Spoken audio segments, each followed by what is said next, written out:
Fox News alert, we just carried out a new wave of strikes in Iran. The Pentagon confirming to Fox that U.S. forces struck 4 Iranian drones posing a threat to the Strait.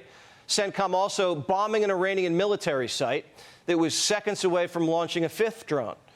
We're told these strikes were purely defensive and intended to maintain the ceasefire, quote unquote. This comes just after the president called a high-stakes cabinet meeting at the White House today. The main topic, Iran.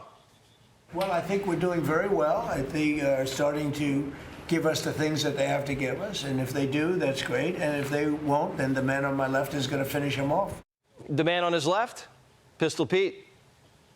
We're going to use maximum lethality, and we're going to bring them to their knees. And so whether it's their Navy that's at the bottom of the Persian Gulf, their Air Force, their air defenses, or their defense industrial base, they may have missiles, but they can't build more right now. And they can't build more drones right now. And they can't build more ships. And so they came and cried uncle to talk. Administration sources believe a deal's still imminent. We're using the carrot and the stick. I think there's been some progress and some interest, and we'll see over the next few hours and days whether progress could be made. I just want to remind everybody, Mr. President, you know this well, you have other options available to you if that doesn't work. But the bottom line is that we prefer the negotiated diplomatic route, and we're going to give it every chance to succeed. The markets are bullish on the deal. The Dow and S&P hit record highs today, and oil fell to the low 90s. That's after we gave them another love tap earlier this week, and then just now, wiping out members of the Guard after catching them laying mines in the Strait. The regime's response? Not much. Their negotiators kind of ignored it to keep peace talks on track. And they're trying to put a leash on the Guard, telling them to quit with the Strait shenanigans if they want to live to see another day. The mullahs have no choice. The clock's working against them. They're just going back to the internet because they're getting clobbered. Their economy is in free fall. They have 250% inflation. Their money has no value. Their whole economic system is broken down. They thought they were going to outweight me. You know, we'll outweight him. He's got the midterms. I don't care about the midterms. Look what happened last night. That was the prelude to the midterms. The Iranians are looking for the relief valve. Big steel companies in Iran are completely shut down. Israel blew them up. And paychecks are bouncing.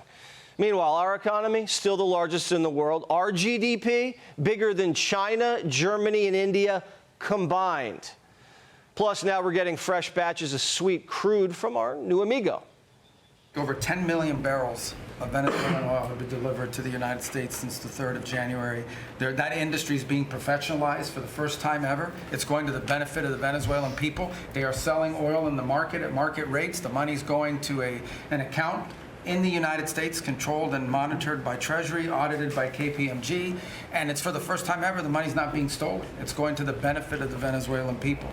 Meanwhile, the Iranians can't get any oil out. 109 of their ships, they've been 180'd.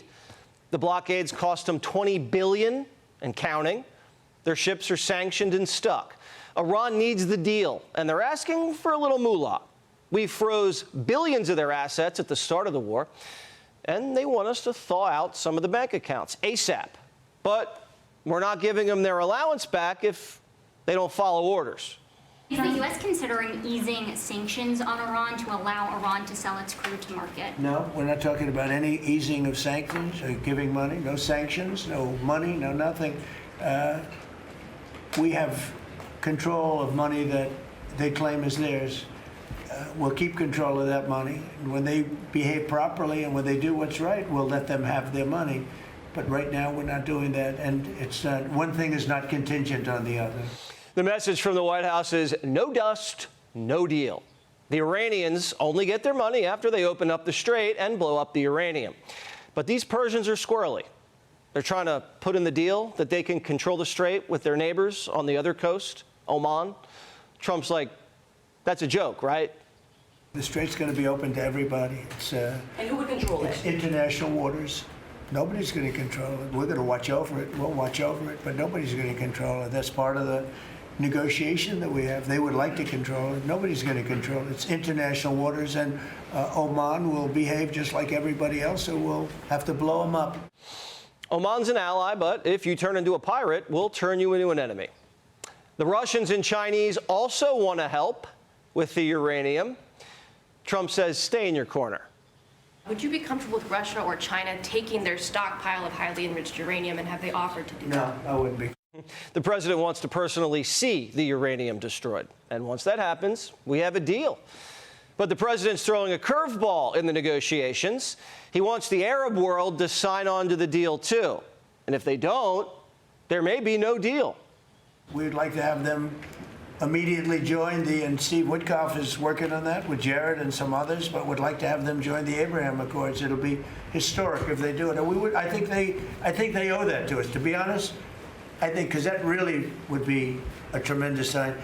And I think those countries owe it to us. I'm not sure we should make the deal if they don't sign. You want to know the truth?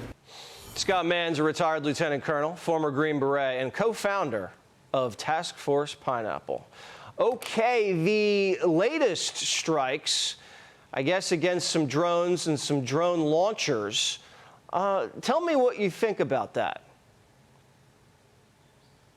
Hey, Jesse, thanks for having me on. Yeah, I mean, I think it's shaping operations, right? And they are probably exactly what they said, defensive in nature. I think what Iran is going to probably try to do is they're going to try to retain as much of an asymmetric advantage as they can. They're going to try to do everything they can to use missile strikes, drone strikes, the minimum force necessary to just keep things disrupted or even closed, in the straits. And that's going to be their play. It's kind of their only play as it dwindles down here. But the question is, what kind of resilience and redundancy do they have in place to, weather this out and ride this out? All right, so they're going to be a nuisance to gain any leverage in the negotiation. The Strait, they want to still toll it. They're trying to cut some deal with their neighbors in the south. Do you think they're going to be able to pull that off?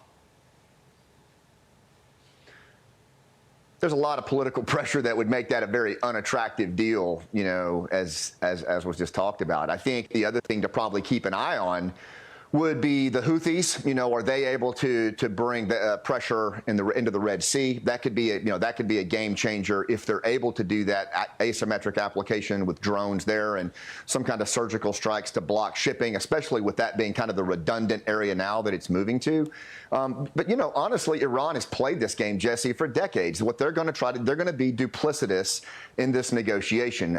They're going to buy time and they're going to fight for any capability they can retain to just be a nuisance, to do asymmetric strikes, and to keep us enough at bay so that we don't reach a full deal and they don't have to give up that dust. That's the way they're going to play it. And, they've got a pretty good track record of doing that. So the rumor is that these latest mine-laying operations with the Mosquito fleet, these latest volley of drones, these are rogue Guard commanders. They're disconnected. There's no command and control. They're just acting on their own volition. How do you control that? I mean, the Iranian negotiators can't even control it. How do we? Well, that's the problem with asymmetric warfare is you don't. I mean, the thing where I'm a little bit reluctant, and you'll just have to excuse some of my skepticism, is, I watched us fight a 20-year war in Afghanistan, and every 6 months when the generals would rotate home, they would testify to Congress that the Taliban were greatly fractured and the end was near. And so, we have a 2-decade historical precedent, at least in that region, where we got to be careful about how we characterize our competitive advantage in what is largely right now kind of a traditional fight. And we just need to remember that Iran is very good at network-centric warfare. They can bring, pain in a range of places, and they probably have some level of presence even in the United States under the last administration's porous borders. So we just need to be careful about getting too overconfident in how we signal this. All right. Well, we'll see what happens. A deal could be imminent. That's what Rubio said, and we'll follow it closely. Scott, thank you so much.